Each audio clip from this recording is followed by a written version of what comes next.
This is the Aftermarket Radio Network. It's your weekly blitz with Chris, keeping you in the game.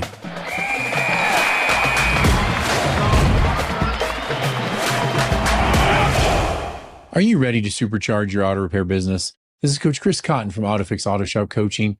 The weekly blitz is where industry expertise and business innovation collide, revving your engines for the week ahead. Every episode has game-changing insights, up-to-the-minute industry updates, and practical tips to shift your business into high gear. We're talking about stuff you didn't even know you didn't know, folks. This episode is brought to you by Shop Marketing Pros, the experts in marketing for top-tier auto repair shops. If you're running a successful shop and want to take it to the next level, Shop Marketing Pros is without a doubt your best option. From websites and SEO to social media and digital ads, Shop Marketing Pros help shop owners just like you and me fill our bays, grow our revenue, and build the life we've been working for. If you're ready to take the guesswork out of your marketing, I want you to visit shopmarketingpros.com/Chris and get a free digital marketing inspection and start building the shop of your dreams today. Hey, everybody, here we are, episode 10. This is the grand finale of our Back to Basics series. Over the last 9 episodes, we've rebuilt the core of your shop from the inside out, vocabulary and KPIs, communication, workflow, tools and diagnostics, marketing and retention, and now it's time to bring it all together with the principle that ties it all together. And I said all together twice. How interesting. Continuous improvement. Great shops aren't born, they're built, and then they're rebuilt over and over again. So we're going to talk about how to create a culture, a system, and a rhythm in your shop that guarantees you're always leveling up. One of the questions is why continuous improvement is non-negotiable.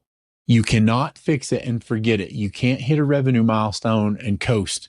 I once had a coaching client ask me, "Hey, Chris, when does it all go away and there are no issues?" And I'm like, never. Like, there will always be something to be working on in your shop. There will always be something that is broke that needs to be fixed. There will always be an employee with a problem. So if you think that someday all of that's going to go away, it's not. It'll be there, whether you're paying attention to it or not. Maybe you have a GM that pays attention to it at some point, but it will never all go away. I want you to remember every system in your shop, from estimating to inspections to team meetings, can be tuned, tested, and tightened up. And if you're not improving those, I promise you somebody else in your market is. Shops that commit to continuous improvement, they increase productivity with less burnout. They stay ahead of tech and customer expectations. They keep employees engaged and growing, and they improve profitability over time. I want you to remember this. A good shop can make it through a good year. A great shop gets better every year.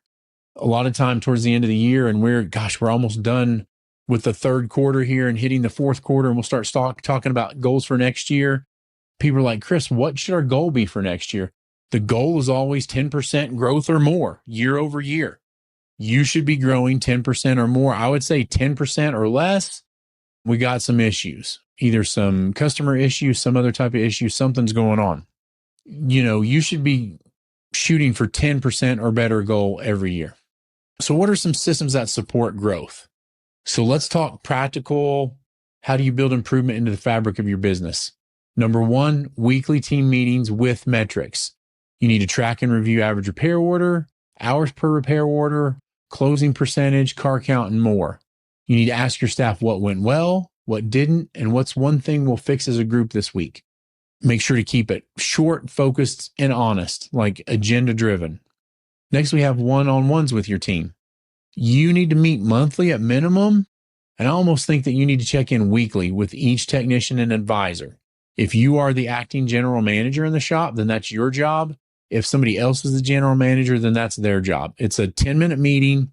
Hey, how are you doing? How are things at home? And let them unload. 90% of the issues in the shop come from the home.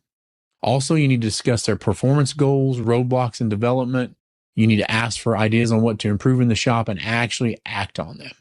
So at minimum, once a month, I would love it if you talk to each employee weekly. Next, we have postmortems for big mistakes or comebacks. We have to use every comeback as a teachable moment. What happened? Why? What's the fix? I need you to share the lesson with the team without blame or finger pointing, but it's important that we talk about those things and try to eliminate them as much as possible. Usually you have a part error, a part installation error, training error. Like there are some of those things that we need to pinpoint. And then if it's a training area, we need to outline, okay, what additional training do we need to get to make sure this never happens again? Next, I want you to have a Kaizen mindset. And Kaizen is basically constant small improvements. I need you to look for tiny inefficiencies daily, tools out of place, forms not filled out correctly, parts misordered. Do not wait for major issues or overhauls to happen. Make 1% improvements weekly. And that's the Kaizen mindset. Next, let's talk about a little bit training, coaching, and getting outside help. You don't know what you don't know, folks. That's why even the best shops invest in outside coaching, training programs, and networking groups. Like if we're talking about top tier shops, the best, they enroll advisors in monthly sales and communication training. They pay for tech certifications and specialty classes. They bring in a coach or join a peer group to audit operations. They benchmark against other top shops. Outside eyes see things you're blind to. You got to bring them in. If you're the smartest person in the room, you're in the wrong room. I guarantee you this will make your shop better, unless you're ghosting your coach and things like that. Actually, that would be a great topic for a podcast. Don't ghost your coach. Don't ghost. Next, you need to set some goals. Set annual, quarterly, and monthly improvement goals. Continuous improvement needs targets. And here's how we're going to structure them. Annual goals are revenue, net profit, tech efficiency, possibly retention rate among employees, retention rate among customers if you want to. Quarterly goals. Let's talk about launching a new service. Do we want to launch into alignments, BG services, tires? Please, for crying out loud, everybody do tires. Hire and onboard a new technician. Do we want to reduce comebacks by 50%? Monthly goals, increase average repair order by $50, implement 100% digital inspections, add 15 Google reviews. Put these things on your wall, talk about them weekly, celebrate the wins. Your team will rise to the bar you set, but only if you keep raising it. People often ask me like, Chris, why do you set such big goals? And to me, if I set a big goal and get 75% of the way there, then I think that's awesome. I'm not going to lose any sleep over it. Once I get to 75% of that goal, I'm going to raise the bar again and keep going. Like somebody has to have their foot on the pedal in your business. Typically, it's always the owner. You need to find other people in your businesses that can put their feet on the pedal. Back to basics doesn't mean basic. It means foundational. What separates the good from the great is whether or not you keep building on that foundation. If you want help designing a continuous improvement strategy, if you want to join a peer group or get hands-on coaching, go to the website, autoshopcoaching.com. I want to thank you all for listening to this series. If you listen to this and didn't get anything out of it, I'm like, maybe you need to listen to it again. But I need you to go out and lead a shop that gets better every single day. It starts now if you haven't already started. If you're 20 years into your career and the last 10 years have been the same, what are you going to do different in 2026? Yep, I'm already talking about 2026. What are you going to do different in 2026 that you've never done before? I don't know what that is. You have to identify it. You have to ask for help. You have to figure it out. But don't do nothing.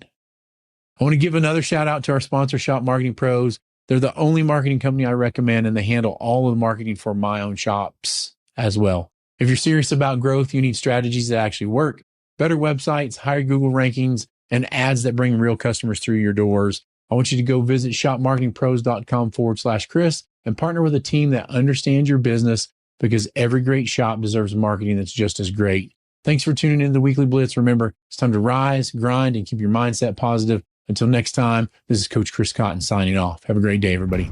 You've been listening to the Weekly Blitz with Coach Chris Cotton on the AftermarketRadioNetwork.com. Follow Chris on your favorite podcast listening app. Let him know what you'd like him to cover.